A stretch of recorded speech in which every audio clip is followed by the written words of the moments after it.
আগের বার তো ওই জলপরা আমাকে পানি খাওয়া থেকে বাধা দিয়েছিল, কিন্তু এবার আর কিছুই করতে পারবে না। ওই দাঁড়া, এসে পড়েছিস তুই? আমি তো তোরই অপেক্ষায় ছিলাম। আরে এটা কি করতেছিস তুই? শালা ছেড়ে দে আমাকে। আজ থেকে এই পুকুর আমার, আমি যত ইচ্ছা তত পানি খেতে পারবো, কেউ আটকাতে পারবে না আমাকে।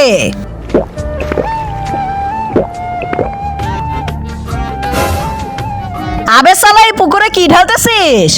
কিন্তু তার আগে মাকে তো আমরা সবাই ভালোবাসি, আজকে দেখবো কে কে বাবাকে ভালোবাসে। তোমরা যারা বাবাকে ভালোবাসো তারা ভিডিওটিতে লাইক করে চ্যানেলটিকে সাবস্ক্রাইব করে দাও, আর কমেন্টে আই লাভ ইউ মা বাবা লিখে যাও। আমরা এই পুকুরে বিষ ঢালতেছি যাতে এই পুকুরের সব মাছ মরে যায় আর আমরা এগুলো নিয়ে খেতে পারি।